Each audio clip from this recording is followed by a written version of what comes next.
की स्तुति करूं। मैं आप सभी का प्रभु यीशु मसीह के नाम पर वंदन करती हूँ। लेडीज आर कार्यक्रम में आप सभी ईशवाणी दर्शकों का स्वागत है। आज के इस कार्यक्रम का मुख्य विषय है माता मरियम। जी हाँ, माता मरियम। माता मरियम ने अपना पूर्ण जीवन प्रभु यीशु मसीह इस संसार की मुक्तिदाता के लिए समर्पित कर दिया था। माता मरियम का जीवन, उनका समर्पण, उनका त्यागपूर्ण प्रेम समझना इतना आसान नहीं है। इसीलिए आज हम माता मरियम से संबंधित कुछ गहरी बातों के बारे में विस्तार पूर्वक बातचीत करेंगे। आज इन्हीं बातों को डिस्कस करने के लिए इस कार्यक्रम में विशेष अतिथि के रूप में उपस्थित हैं सिस्टर मर्लिन SABS। सिस्टर जी, आपका स्वागत है। सिस्टर मर्लिन उज्जैन स्थित क्रिस्त ज्योति कॉन्वेंट स्कूल की प्रिंसिपल हैं। सिस्टर जी का नाम जितना प्यारा है, उतना ही प्यारा और सरल उनका स्वभाव भी है। आज हम सिस्टर जी के माध्यम से माता मरियम के संबंधित कुछ गहरी बातों पर प्रकाश डालेंगे। सिस्टर जी, प्रभु ईसा मसीह को जन्म देने के लिए परमेश्वर ने माता मरियम को ही क्यों चुना? सबसे पहले तो मैं ईश्वर को धन्यवाद देती हूँ कि मुझे माता मरियम के बारे में बोलने का ये मौका मिला है। ये एक सोचने लायक सवाल है। अगर हम माता मरियम के बारे में जानना चाहते हैं, उनके चरित्र को समझना चाहते हैं, तो हमें बस स्वर्गदूत गब्रिएल और माता मरियम के बीच के वार्तालाप पर ध्यान देना होगा। इसे हम बाइबल में संत लूकस के सुसमाचार अध्याय 1 में पढ़ते हैं। माता मरियम एक साधारण सी लड़की थी, अपने साधारण दिनचर्या में व्यस्त थी। अचानक उनको स्वर्गदूत गब्रिएल प्रकट होते हैं। माता मरियम एकदम डर जाती है। वो कहते हैं, मरियम डरिए नहीं, प्रभु आपके साथ है। आप पुत्र प्रसव करेंगी और वो सर्वोच्च ईश्वर के पुत्र कहलाएंगे। माता मरियम को ये कुछ समझ में नहीं आता। वो कैसे पुत्र प्रसव करेगी? एक साधारण सी लड़की। वो एकदम अचंभित हो जाती है और जल्दी से कहती है, मैं तो किसी पुरुष को जानती ही नहीं। और फिर उन्हें स्वर्गदूत गब्रिएल समझाते हैं कि सर्वोच्च ईश्वर की शक्ति आप पर आएगी। वो सब कुछ एकदम धीरे धीरे अपने मन में मनन चिंतन करते हुए अंदर समेट लेती है और वो सब का उत्तर लास्ट में एक सिंपल सेंटेंस में दे देती है, मैं प्रभु की दासी हूँ, तेरा कथन मुझ में पूरा हो। तो उनकी जो विनम्रता है वो सचमुच सीखने लायक है। वो एकदम निष्कलंक और अति पवित्र थी। उनका जीवन एकदम सिंपल था। वो हमेशा ईश्वर में विश्वास रखती थी और प्रभु ईश्वर ने उन्हें सभी व्यक्तियों से, सभी मानव जाति में सभी मनुष्यों से अलग रूप से जन्म दिया, क्योंकि उन्हें आदि पाप के बिना ही जन्म दिया। आदि पाप यानी ओरिजिनल सिन। तो हम सभी लोग आदि पाप के साथ जन्मे, पर वो केवल एक ऐसी स्त्री है, केवल एक ऐसी व्यक्ति है पूरी मानव जाति में जिन्होंने बिना आदि पाप के इस पृथ्वी पर जन्म लिया। तो पिता ईश्वर ने उन्हें इतने अच्छे तरीके से अपनी मुक्ति योजना में समा लिया था और उनको इसलिए चुन लिया था। वाकई में सिस्टर जी, माता मरियम की विनम्रता तो महान है। सिस्टर जी, माता मरियम को कुंवारी मरियम भी कहा जाता है, ऐसा क्यों? सही पूछा है ना। साधारण तौर पर जब कोई लड़की शादी करती है, बच्चों को जन्म देती है, तो उसके बाद वो कुंवारी नहीं कहलाती। पर माता मरियम के बात तो अलग है। कारण ये है कि सुसमाचार हमें सिखाता है माता मरियम प्रभु ईसा को पवित्र आत्मा की शक्ति से जन्म देती है। ये हमारी कलीसिया की एक बहुत बड़ी सच्चाई है।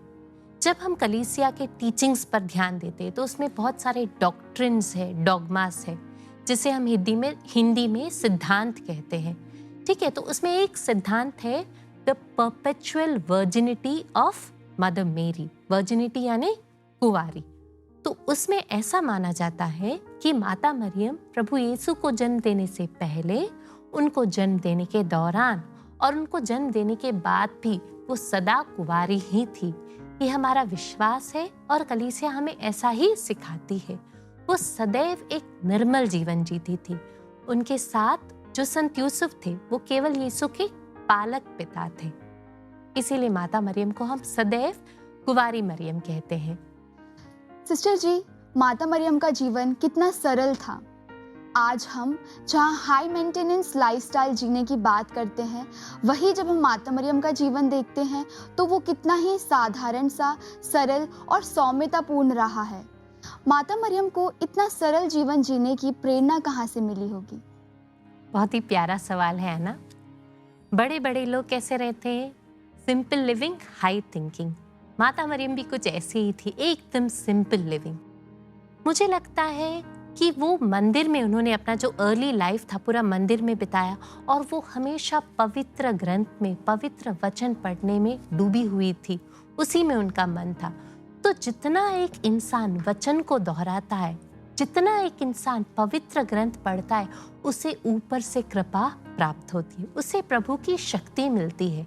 और जब हमें प्रभु की शक्ति मिलती है तब हमें कुछ भी असंभव नहीं लगता है। तब हमें पता चलता है कि ये जो हाई मेंटेनेंस वाली बात है, इससे भी कई बढ़कर शांति, इससे भी कई ज़्यादा मात्रा में सुकून हमें सिंपल लिविंग में मिलती है। जी सिस्टर, आपकी बातों से और माता मरियम के सरल जीवन से हम सबको प्रेरणा लेनी चाहिए। माता मरियम ने परमेश्वर की बुलाहट को स्वीकार किया। ये बहुत ही साहसिक निर्णय था। उन्होंने ये कैसे लिया होगा? सच में ये बहुत ही करेजियस डिसीजन था उनका। जब हम बाइबल पढ़ते हैं तो हम क्या देखते हैं कि गब्रिएल स्वर्गदूत ने माता मरियम को इस प्रकार उद्बोधित किया, प्रभु की कृपा पात्री। माता मरियम कृपा से पूर्ण थी। उसी कृपा ने उनको वो शक्ति दी थी इतना साहसपूर्ण निर्णय लेने के लिए। और उनका जो विश्वास था वो बहुत ही ज्यादा गहरा था। उन्हें पता था कि पिता ईश्वर जो भी करेंगे वो उनकी भलाई के लिए ही करेंगे। इसलिए तो उसके बाद वो कहती है कि मेरी आत्मा प्रभु में आनंद मनाती है। उनके गहरे विश्वास और उनका कृपापूर्ण जीवन, यही उन्हें सहायक रहा होगा इस निर्णय में। जी सिस्टर जी, माता मरियम का जीवन कितनी कठिनाइयों और कितने साहस के साथ बीता। हर माँ की तरह उन्होंने भी बालक यीशु का पालन पोषण बड़े प्यार से किया। कोई भी माँ अपने बच्चे का दुख नहीं देख सकती, लेकिन जब हम माता मरियम और ईसा मसीह को देखते हैं तो ईसा मसीह का जीवन कितना दुखमय रहा। उनका क्रूसारोपण, उनका मरण माता मरियम ने कैसे देखा होगा? हम संत लूकस के सुसमाचार में अध्याय 1 पद संख्या 45 में पढ़ते हैं, धन्य है वह जिन्होंने विश्वास किया कि प्रभु ने उनसे जो कुछ कहा वह पूरा हो जाएगा। Blessed is she who believed that there would be a fulfillment of the promises made to her. माता मरियम प्रभु ईसा को जब जन्म देने जाती है, उसके पहले स्वर्गदूत गब्रिएल उनसे कहते हैं कि ये महान होंगे, सर्वोच्च ईश्वर के पुत्र कहलाएंगे। माता मरियम को इन शब्दों पर, पिता ईश्वर के इन वचनों पर अटूट विश्वास था। उनको पता था कि जो कुछ हमारे जीवन में हो रहा है ये सब कुछ प्रभु जानते हैं। Means everything that happens in our life happens with the knowledge of God. That thought might have led her forward. मतलब वही जो सोच है वो इंसान को हर पल, हर समय आगे ले जाता है।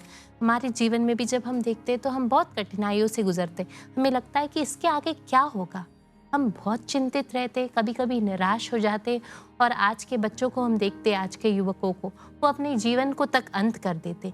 लेकिन हमें ये सोचना चाहिए कि everything that happens with the knowledge of God and happens in the plan of God. He does everything for our best. वो जो कुछ करते हैं वो हमारी अच्छाई के लिए ही करते हैं। माता मरियम ने प्रभु यीशु का उत्थान भी देखा था। उनके विश्वास ने उनको आगे बढ़ाया। हमें भी इसी विश्वास को प्राप्त करना है और ये बस प्रभु की कृपा है। इस विश्वास के लिए हमें उनसे विनती करना है। सिस्टर जी, जैसा कि आपने कहा, माता मरियम के विश्वास ने ही उन्हें इतना सब कुछ दिया। हम सब युवा माता मरियम से कैसे प्रेरणा ले और अपने जीवन को विश्वासपूर्ण रूप से कैसे आगे बढ़ा सकते हैं? विश्वास ये एक कृपा है। Faith is a grace of God. जब हम रोजरी माला करते तो पहले 3 हेल मेरीज बोलते, उसके पहले भी हम बोलते कि हम विश्वास के लिए प्रार्थना करते। तो सबसे पहले तो विश्वास में बढ़ने के लिए हमें प्रार्थना करनी चाहिए। हमारे अंदर एक आग्रह होना चाहिए, हे प्रभु मुझे विश्वास दीजिए। उसके बाद हम कलीसिया के नियमों का पालन करेंगे, हम पवित्र ग्रंथ पढ़ेंगे, तो हम विश्वास में आगे बढ़ेंगे। फिर हमारे पास पवित्र यूकरिस्ट है जिसमें प्रभु यीशु सदैव हमारे साथ है। जब हम कुछ समय प्रभु यीशु के सामने, पवित्र यूकरिस्ट के सामने चुपचाप बिठाएंगे तो वो हमें यह कृपा देंगे, विश्वास में बढ़ने की कृपा। सिस्टर जी, कलवारी पर यीशु मसीह की मृत्यु को हम याद करते हैं। इस विषय में आप हमारे दर्शकों को क्या संदेश देना चाहेंगे? ये हमारे जीवन का सबसे अहम संदेश है that suffering is not the end of life. After every Good Friday, there is an Easter Sunday. मतलब ये जो दुख भोग है, ये जो त्यागमय जीवन है, ये जो परेशानियां हैं हमारे जीवन में, ये जीवन का अंत नहीं है। हमारे साथ क्या होता है, हम इसी को लेकर बैठ जाते हैं और हमें लगता है कि इसके आगे कुछ नहीं है। हर दुख भोग के बाद एक उत्थान होता है। माता मरियम भी इसी विश्वास के साथ आगे बढ़ती गई।